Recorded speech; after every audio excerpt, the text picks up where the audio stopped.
Teman-teman sekalian, dalam bab pernikahan, tiba-tiba ada sahabat kalangan yang menikah, suasananya sepi. Nabi perintahkan pada Sayyidah Aisyah, "Ya Aisyah, kenapa tidak ada orang-orang yang bernyanyi? Kenapa tidak ada orang-orang yang bersyair? Bukankah orang Ansor senang kalau ada pesta seperti ini, ada yang bernyanyi, ada yang bersyair?" Nabi malah memerintahkan, keluarkan dufuf, pukul rebana, dan buat syair-syair yang bagus untuk menghibur mereka. Di hiburan-hiburan, urusan-urusan yang sifatnya dalam kebaikan. Nabi malah meminta dihadirkan, bukan meminta dihilangkan. Ini yang paling menarik.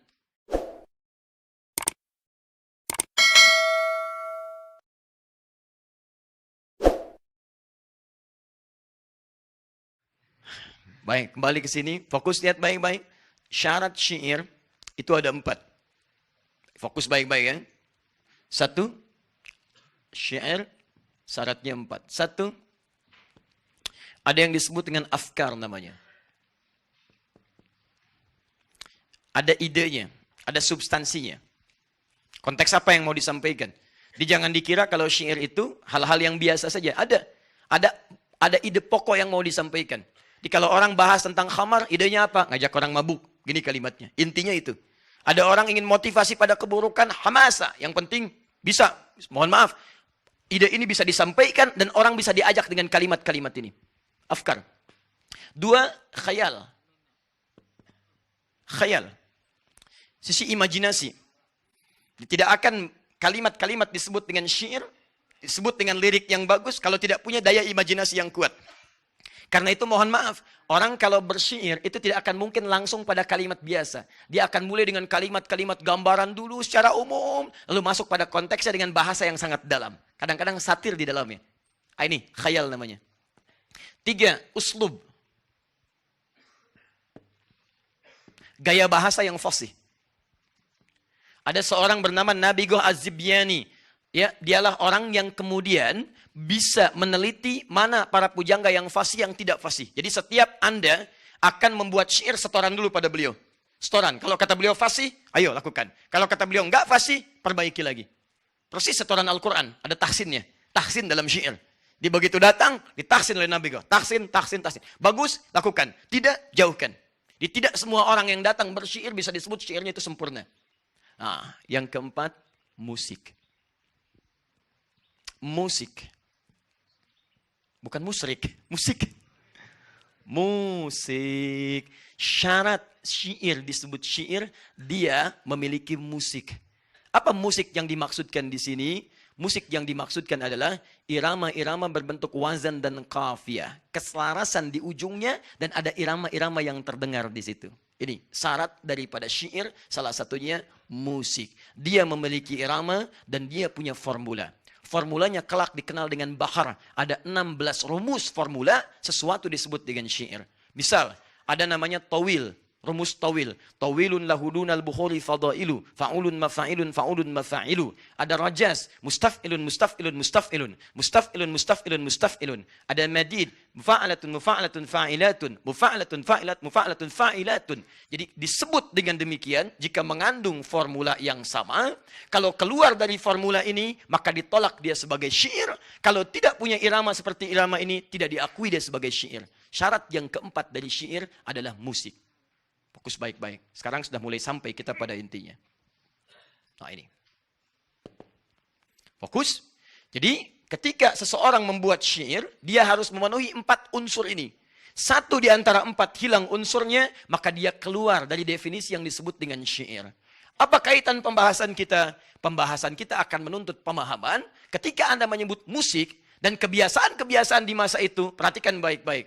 Nanti ayat-ayat Quran yang turun, hadis-hadis yang disampaikan oleh Nabi SAW, seluruhnya merespon kebiasaan masyarakat Arab dalam konteks kehidupan bermusik mereka dalam syair. Contoh, buka Quran surah ke-31 Luqman, ayat yang ke-6. Perhatikan baik-baik.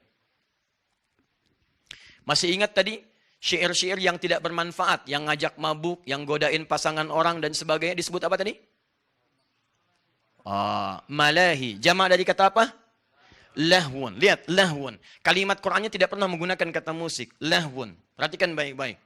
Baik, syair yang disampaikan ini, maaf, diucapkan atau pakai alat? Kalau tidak tahu katakan apa?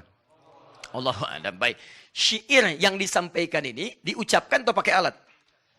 Diucapkan, lihat diucapkan, dirangkai, diucapkan. Dirangkai, diucapkan. Dalam bahasa Arab sesuatu yang diungkapkan, diucapkan disebut dengan hadis namanya.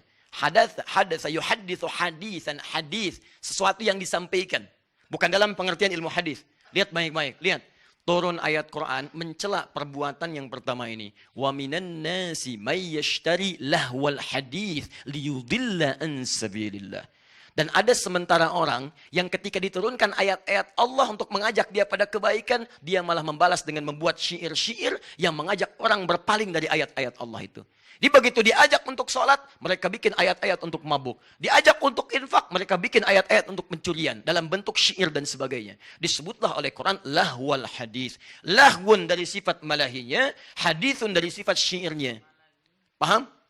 Awas, kenapa saya sampaikan ayat ini pertama kali? Karena nanti ada yang menukil ayat ini digunakan untuk pengharaman musik secara keseluruhan yang konteksnya tidak terkait dengan turunnya ayat ini. Paham maksudnya? Baik, jadi bagian pertama, ketika ayat ini diturunkan untuk merespon keburukan-keburukan yang muncul dari syair ini yang digunakan untuk menyesatkan orang dari jalan-jalan Allah. 1. 2. Nabi SAW sedang berdakwah. Tiba-tiba datang para penyair untuk mencela beliau. Cela. Sampai masuk Islamlah seorang sahabat bernama Hasan bin Thabit. Seorang penyair, jadilah pujangga Nabi untuk mengkanter celaan-celaan itu. Yang jadi persoalan ketika mereka mencela, turunlah ayat Quran di sini untuk menggambarkan bagaimana buruknya celaan-celaan mereka. Yuk kita buka selanjutnya. Saya aja yang hapus. Saya turunkan dulu dalilnya ya, biar mudah dipahami. Surah An-Najm. Surah keberapa? 53. Quran surah 53. Ayat 59 sampai 61. Kemudian Quran surah ke-69. Surah apa? Al-Haqqah. Ayat 41 sampai dengan ayat 42. Perhatikan. Nabi menyampaikan ajakan dakwah. Tiba-tiba mereka menertawakan. Setelah menertawakan, padahal ayat-ayatnya tentang kiamat, tentang taubat ditertawakan oleh mereka. Dan hebatnya ketika menertawakan mereka bernyanyi-nyanyi dengan nyanyian-nyanyian syair. Bernyanyi-nyanyi, nyanyi-nyanyi. Nyanyi ada iramanya tidak? Ada iramanya, ada suaranya tidak? Ada, nggak ada orang nyanyi nggak ada suaranya. Sedang apa? Bernyanyi? Nggak mungkin, mustahil. Lihat kembalikan sini. Ketika mereka mengolok-olok Nabi turun ayat. Afamin hadzal hadithi ta'jabun. Kok kamu heran sih dengan ayat-ayat Quran yang diturunkan ini? Wa tadhakuna wa la tabkun. Malah ketawa. Bukan meresapi. Wa antum samidun. Malah membuat syair untuk bernyanyi-nyanyi. Yang mengolok-olok ayat-ayat ini. Di mereka membuat syair untuk mengolok-olok ayat-ayat Quran. Bernyanyi, bersenandung dengan syair itu. Disebut dengan samidun. Dalam bahasa Yaman tempo dulu. Samidun artinya yughannun. Kata ghina. Yughannun. Bergina. Bernyanyi. Samidun. Ada bahkan, maaf, di antara celaannya kepada Nabi, ada yang menuduh Nabi sebagai tukang sihir. Ada yang menuduh Nabi sebagai dukun. Karena Quran itu bukan ayat Allah. Tapi Quran cuma senandung jimat-jimat. Turunlah Quran misalnya surah 69 ayat 41 sampai dengan 42-nya. Membantah pernyataan itu. Wa ma huwa biqauli syair. Qalilan ma yu'minun. Wala biqauli kahin. Qalilan ma tadhakkarun. Hei, Muhammad bukan seorang penyihir. Muhammad bukan seorang dukun. Tapi ayat-ayat Quran turun untuk mengajak Anda berbuat baik dalam kehidupan. Kesimpulan cepatnya adalah, 1. Musik yang dimaksudkan pada era Nabi SAW itu lekat erat dengan kebiasaan para penyair yang membuat syair. Jadi kalau disebutkan musik yang dimaksudkan ini. Gak ada yang lain. Paham? Dan ini dibagi dua. Ada yang dicela oleh Quran, ada yang tidak dicela oleh Quran. Ada yang kemudian dicela oleh Nabi, ada yang kemudian justru dipuji oleh Nabi SAW. Paham sampai sini? Baik. Sekarang saya ingin hapus beberapa bagian untuk menerangkan turunan dari sini. Disinilah inti persoalan kita. Tolong fokus ke sini. Bismillah. Saya simpulkan pelan-pelan. Fokus. Jika disebutkan musik dalam konteks keterangan hadis dan ayat Quran, maka yang dimaksud apa? Syair. Yang dimaksud syair. Dari syair inilah nanti turun misalnya lirik, ada senandung, bahkan ada nyanyian, ghina.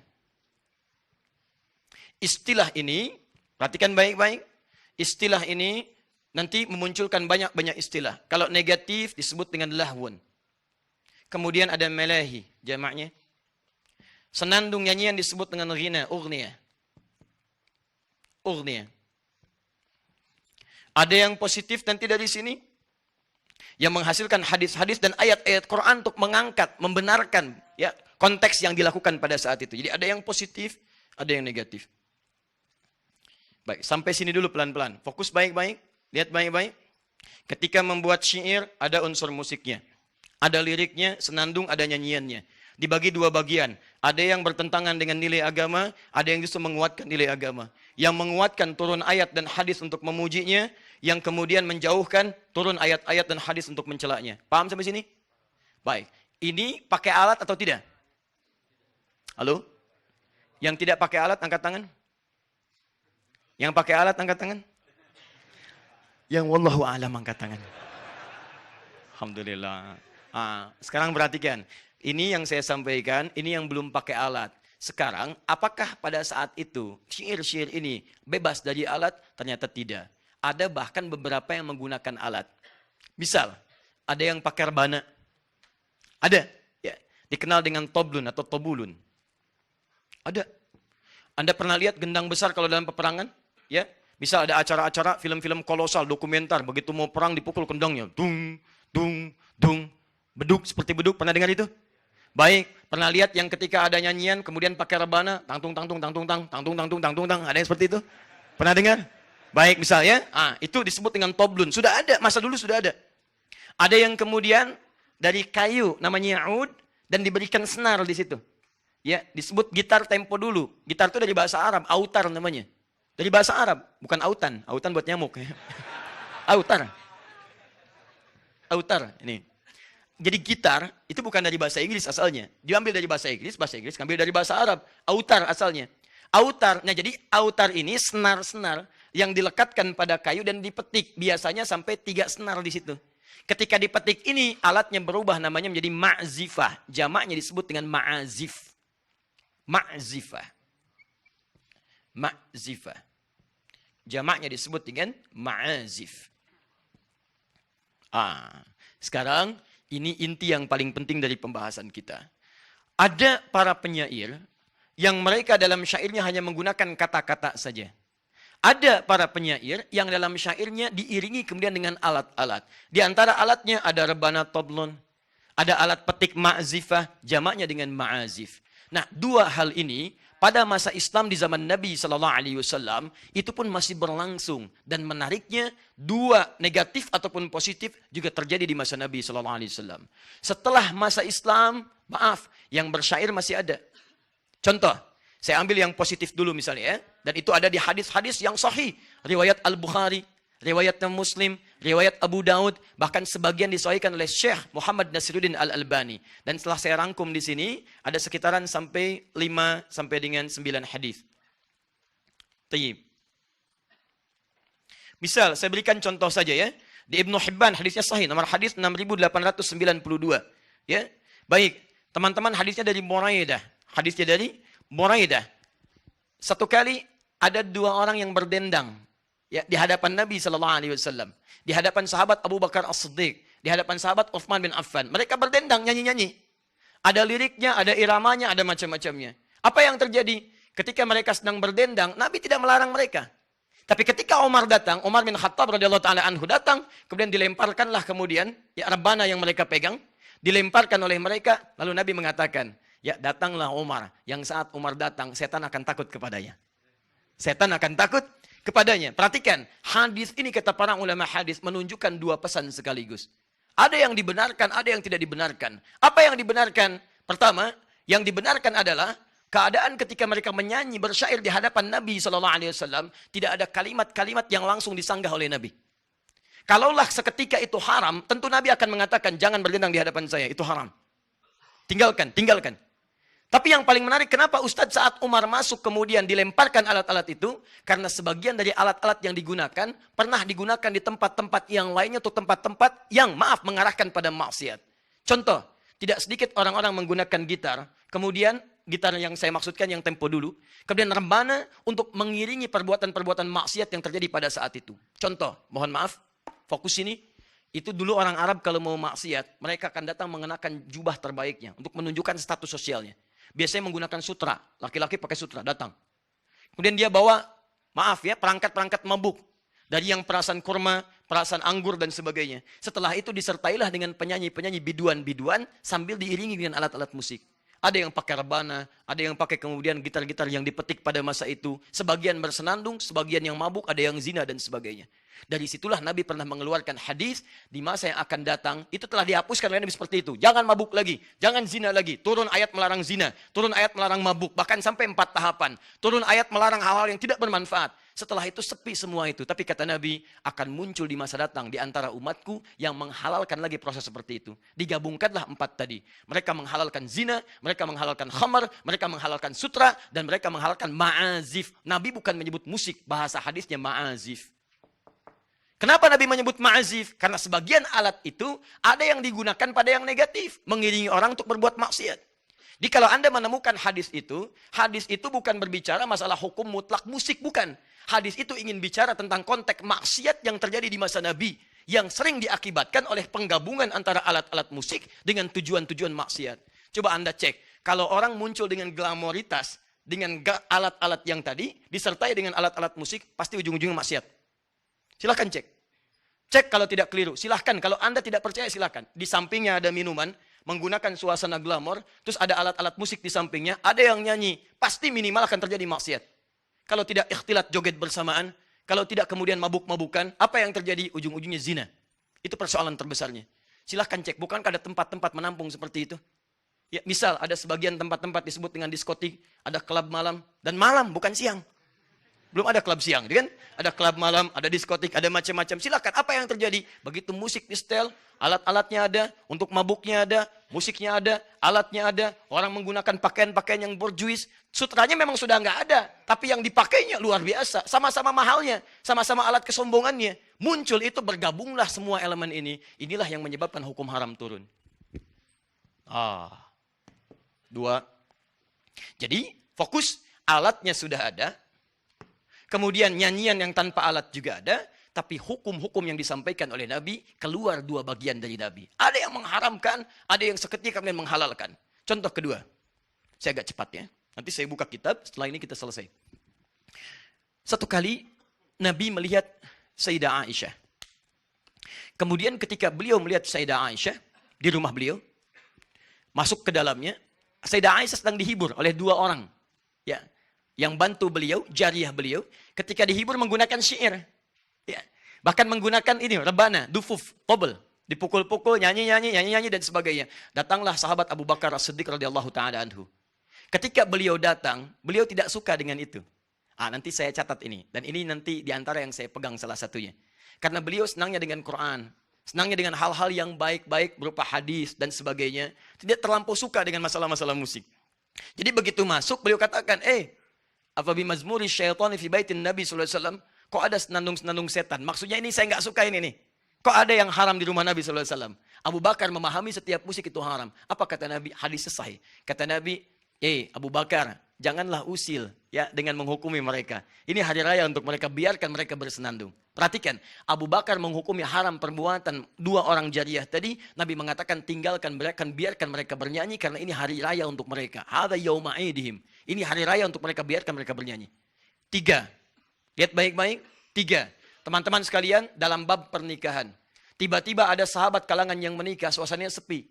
Nabi perintahkan pada Sayyidah Aisyah. Ya Aisyah, kenapa tidak ada orang-orang yang bernyanyi? Kenapa tidak ada orang-orang yang bersyair? Bukankah orang Ansor senang kalau ada pesta seperti ini, ada yang bernyanyi, ada yang bersyair?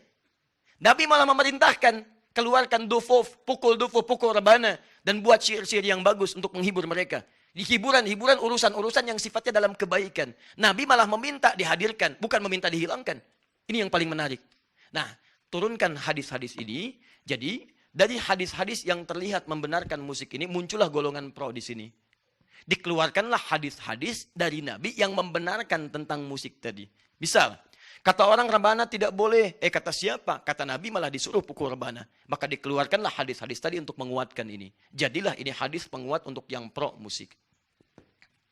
Baik, kata siapa dilarang? Toh dalam pernikahan yang tadinya dilarang, didiamkan, Nabi malah menyuruh untuk memainkan itu.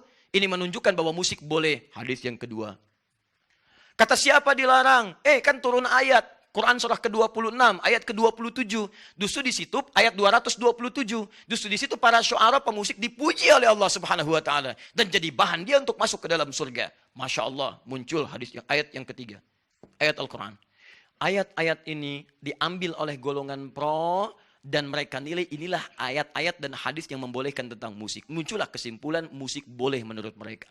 Paham sampai sini?